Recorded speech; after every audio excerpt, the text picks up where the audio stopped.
దగ్గర దగ్గర 7 లక్షల మందికి ఓకే మంచి ఒక ఆపర్చునిటీ ఇచ్చింది.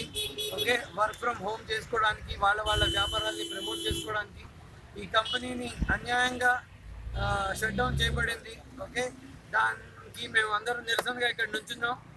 ఈ కంపెనీని మళ్ళీ తెరవాలి, అందరినీ మళ్ళీ ఎంప్లాయ్మెంట్ వచ్చేది, ఆపర్చునిటీ వచ్చేది దానికి మళ్ళీ అవకాశం రావాలి అని కోరుకుంటున్నాను సార్. ఈ కంపెనీ అచ్చు ఫేస్బుక్ మోడల్ ని ఒకటి లాంచ్ చేస్తుంది. ఎగ్జాక్ట్ గా ఇండియన్ వర్షన్ ఆఫ్ ఫేస్బుక్ లాగా ఫ్రెండ్స్ అప్ అనే ఒక ఆపర్చునిటీ ఒక వెబ్సైట్ ని లాంచ్ చేసింది.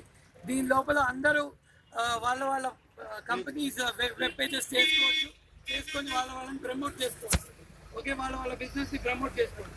వేరే వాళ్ళ బిజినెస్ ని కనుక మనం కనుక చేరి దీని లోపల వేరే వాళ్ళ బిజినెస్ ని కనుక మనం ప్రమోట్ చేస్తే మన అలాంటి వాళ్ళందరికీ కూడా చిన్న వర్క్ ఫ్రమ్ హోమ్ చేసినందుకు ఏదో చిన్న రెమ్యునరేషన్ ఇచ్చేది. దీన్ని ఒక మనీ లాండరింగ్ స్కీమ్ అన్నట్టుగాను రకరకాల రాంగ్ నోషన్స్ గాను చూపెట్టి అన్పాపులర్ చేశారు. ఇది చాలా చాలా అన్యాయం. ఎగ్జాక్ట్ గా ఫేస్బుక్ మోడలే అండి ఇది.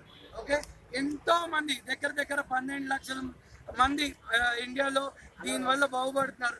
జంతర్ మంతర్లో నిన్న ఢిల్లీలో దగ్గర 2 లక్షల మంది దీని లోపల ప్రొటెస్ట్ చేశారు. అక్కడ పిఎంఓ ఆఫీస్ కి కూడా రాశారు.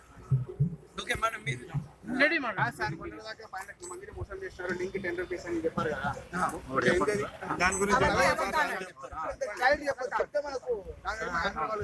ఇది వచ్చేసి మనం బిజినెస్ మనం ప్రమోట్ చేసుకుంటాం. మనం ప్రమోట్ చేసుకున్నందుకు గాను మనం పెట్టిన ఇన్వెస్ట్మెంట్ కూడా అన్నాం లేదు. మన పేజ్ మనం ప్రమోట్ చేసుకోవడానికి కొంత డబ్బులంతా కడతాం. ఇది మన ఓన్లీ సోషల్ ట్రేడ్లో లేదండి. యూట్యూబ్లో మీది యాడ్ ప్రమోట్ చేసుకోవాలన్నా సేమే, ఫేస్బుక్లో మీరు ప్రమోట్ చేసుకోవాలన్నా సేమే, అండ్ ట్విట్టర్లో కానీ దేంట్లో మీరు చేసుకోవాలన్నా సేమే. దానికి కాను ఫేస్బుక్ వాళ్ళు కూడా 8 రూపీస్ నుంచి 13 రూపీస్ ఛార్జ్ చేస్తారు. దాంట్లో నుంచి ఒక్క పైసా కూడా వాడు తిరిగి మనకి ఇవ్వడు. వీళ్ళు కూడా సేమ్ మన పేజ్ను మనకు ప్రమోట్ చేస్తున్నారు. బట్ తను ఏం చేస్తున్నారంటే తను వచ్చే 8 రూపీస్ నుంచి 5 రూపీస్ మనకు రిటర్న్ ఇస్తున్నాడు. అంటే దానివల్ల జనాలకు ఏంటంటే వాళ్ళు ఇంట్లో కూర్చొని కూడా కొంతవరకు సంపాదించుకోగలము అన్న భరోసాని అతను కలిగించాడు.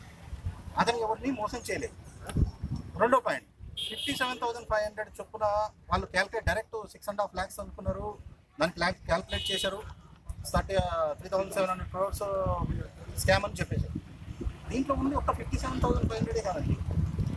చిన్న వాళ్ళు 5,000 నుంచి 11,000, 28,000 ఎవరు వాళ్ళ బడ్జెట్కు తగ్గట్టు వాళ్ళు చేసుకోగలరు. వాళ్ళ బిజినెస్ వాళ్ళు ప్రమోట్ చేసుకుంటారు. సో 37,500 తప్పు.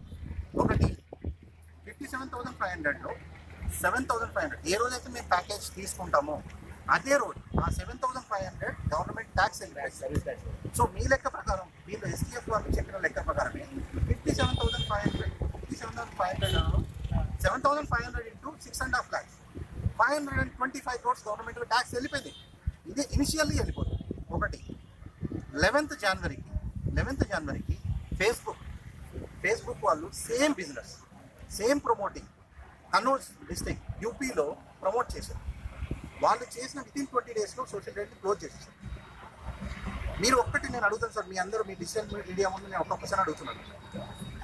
ఎవరన్నా డిజిటల్ వాళ్ళ ప్రమోషన్ వాళ్ళు చేసుకోవాలనుకుంటే, వాళ్ళ బిజినెస్ వాళ్ళు ఇంప్రూవ్ చేసుకోవాలనుకుంటే ఐటీ సెక్టర్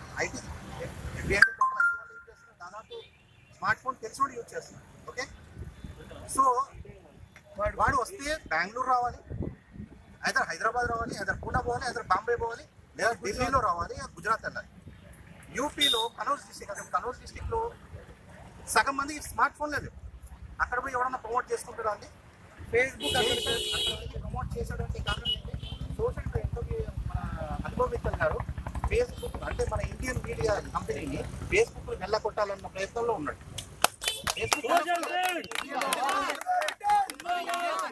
మన ఇండియాలో డబ్బులు మన ఇండియాలోనే ఉండాలి, బయట ప్రపంచ దేశాలకు వెళ్ళాల్సిన అవసరం లేదు అన్న ఉద్దేశంతో తను చేశాడు.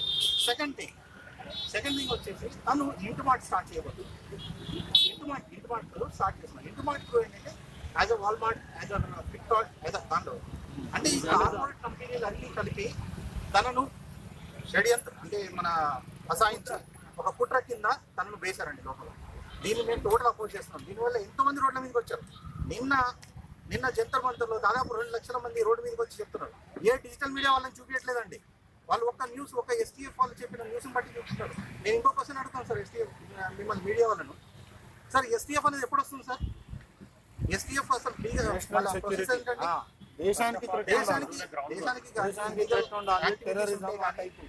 ఏదన్నా మన ఆతంకవాది సంఘటన వైపు ఉంటే కానీ ఎస్టీఎఫ్ వాళ్ళు వస్తారండి. దానికి సంబంధించిన విషయం కాదు. ఇది వచ్చేసి